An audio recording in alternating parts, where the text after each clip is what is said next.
এবারে ফুটবল প্রসঙ্গ। হামজাকে ছাড়াই কাল নেপাল যাচ্ছে বাংলাদেশ দল। জাতীয় দলের ম্যানেজার আমির খান নিশ্চিত করেছেন নেপালের বিপক্ষে দুটি প্রীতি ম্যাচে পাওয়া যাবে না বাংলাদেশের পোস্টার বয়কে। এদিকে ইনজুরি থাকলেও নেপালের বিমানে উঠছেন ফরওয়ার্ড ফয়সাল আহমেদ ফাহিম। শুক্রবার রাতে ইংলিশ চ্যাম্পিয়নশিপে বার্মিংহাম সিটির বিপক্ষে লেস্টার সিটির ম্যাচে পায়ে চোট পান হামজা। এ কারণে ৭২ মিনিটে মাঠ ছাড়েন বাংলাদেশের এই ডিফেন্সিভ মিডফিল্ডার। তার উপর নেপালের যে মাঠে খেলা হবে সেটা এএফসির তালিকায় খেলার অনুপযোগী। এমন মাঠে চোটের শঙ্কা থাকে যে কারো, তাই নিজেদের অধিনায়ক হামজা চৌধুরীকে ছাড়তে চায়নি লেস্টার সিটি। সব জল্পনা কল্পনার অবসান ঘটিয়ে হামজা না খেলা এখন নিশ্চিত।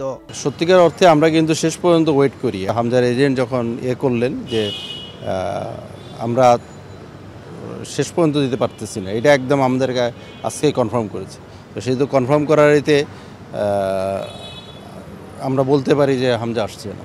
ফরওয়ার্ড ফয়সাল আহমেদ ফাহিমকে নিয়েও শঙ্কা রয়েছে, তবে দলের সঙ্গে সে নেপাল যাবে। যদি ফিট থাকে খেলবেন নেপালের বিপক্ষে। নেপাল থেকে আসার পরেই তো আমাদের ঘরোয়া মৌসুমটা শুরু হচ্ছে।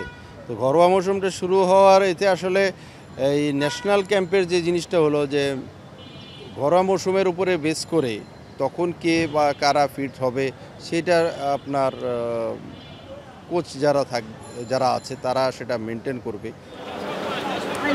কাঠমান্ডুর দশরথ স্টেডিয়ামে ৬ ও ৯ সেপ্টেম্বর নেপালের বিপক্ষে ম্যাচ দুটি খেলবে লাল সবুজের প্রতিনিধিরা। বুধবার দুপুরে সেজন্য দেশ ছাড়বে হ্যাভিয়ার ক্যাব্রেরার শিষ্যরা।